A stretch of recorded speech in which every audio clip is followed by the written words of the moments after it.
Hi, I'm Dean Bushmiller with Expanding Security, and this is Network Security Principles and Practices. Now, if you're not seeing the full version of this, go to expandingsecurity.com. You can also get quizzes, badges, and this mind map with all the dynamic links. So let's get started. For network security principles and practices, we start off with figuring out what we want to achieve. What's the goal here? Well, we want to achieve the mission, but we want to do that in a way where we protect the resources from unauthorized access, attack, theft, or damage. Now, if we look at the standard network that's out there, an enterprise network might look like, well, it might look like this. So we zoom out a little bit here and we see up at the top, we've got the internet coming in. That's our big pink cloud, as it were. And then we've got our services or our DMZ network connected up to some sort of router or firewall, maybe both. And then there's another firewall in between. And then we have our standard core, distribution, and access. We set that up with our servers. And you'll notice that we have a couple of devices inside of here. And that's like the standard enterprise network that we have today. Now, we could also look at this from the cloud standpoint, and that's going to look very different today. This is just one example of how we've got things set up with Amazon and Lambda functions that are set up between the users and the controls. And we still have authentication mechanisms in place like Active Directory Incognito. And we've got our databases and all the different tools and our network monitoring.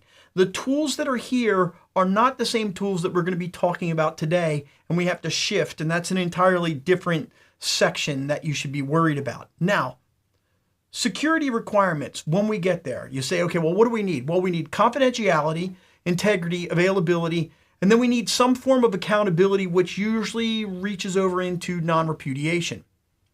If we set these functions within a framework, that looks like we have to identify, protect, detect, respond, recover. And then there's also the govern, but we don't talk about that here because we're talking about network security principles and practices.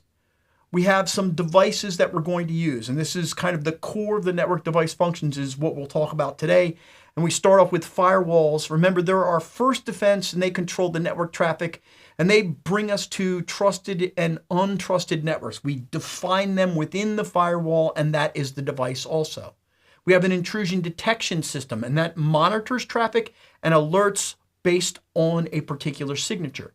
We also have intrusion prevention systems, which block traffic, and they usually terminate connections as they come in. It does a lot of the same things that intrusion detection systems do, but now it takes that kind of that immediate action, as it were.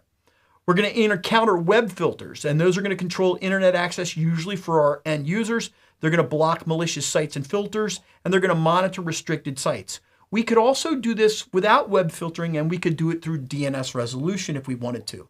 And then finally, we have the endpoint controls like unified threat management, some sort of endpoint detection and response, or anti-malware, or anti-whatever it's going to be these days, because they're going to change the name again tomorrow.